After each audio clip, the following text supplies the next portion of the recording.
easy go. समुद्र के किनारे एक पुराना लाइट हाउस खड़ा था जिसमें 3 पहरेदार गोजो, मेगुमी और यूजी अपनी अपनी पालियों में रहते थे।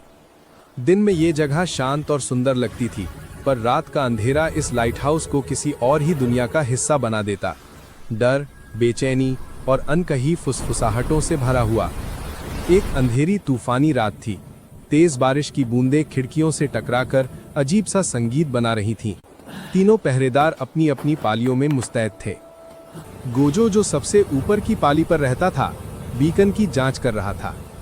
सब ठीक लग रहा है, उसने धीरे से कहा, पर उसकी आवाज के साथ ही टावर में कहीं से एक हल्की खनक उठी। मध्य पाली पर तैनात मेगुमी थोड़ा चौंक गया। ये हवा है या कोई और? उसने खुद से पूछा। नीचे की पाली पर बैठा यूजी भी बेचैन दिखाई दिया। उसकी आंखों में डर था, पर हिम्मत भी थी। रात के करीब 2 बजे अचानक बीकन की रोशनी बेहद तेज होकर फट पड़ी।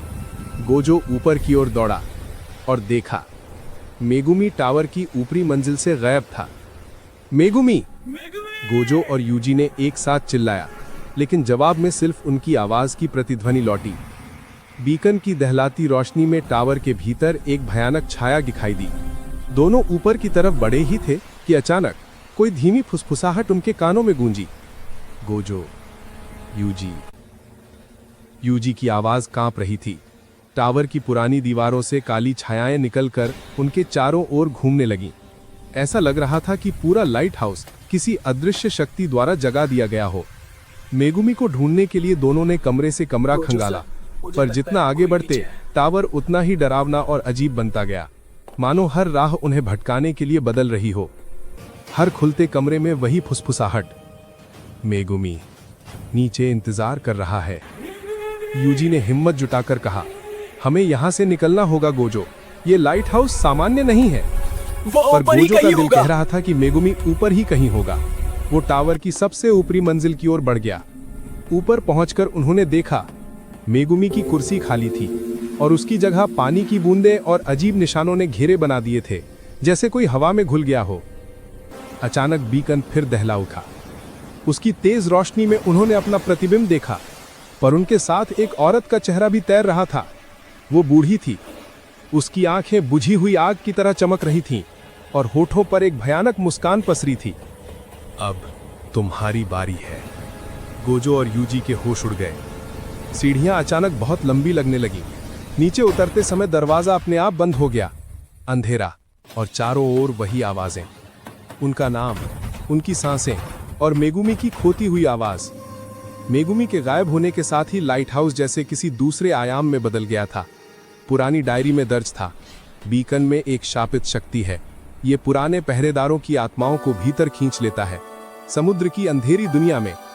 यूजी चीखा, गोजो सर, हमें बीकन को बंद करना होगा। गोजो ने देखा, बीकन खुद चल रहा था, मानो उनकी कोशिश का मजाक उड़ा रहा हो। सबसे अंधेरी घड़ी थी। तभी रोशनी अचानक रुक गई और उन्होंने देखा, टावर के कोने में मेगुमी खड़ा था। पर वो मेगुमी नहीं था।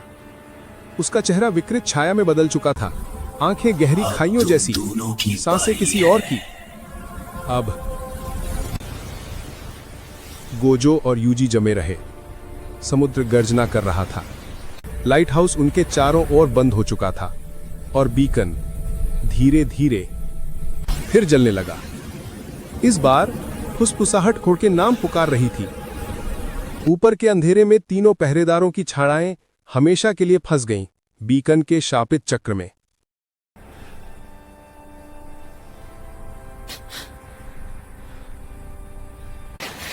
तुम दोनों ने मुझे क्यों नहीं बुलाया?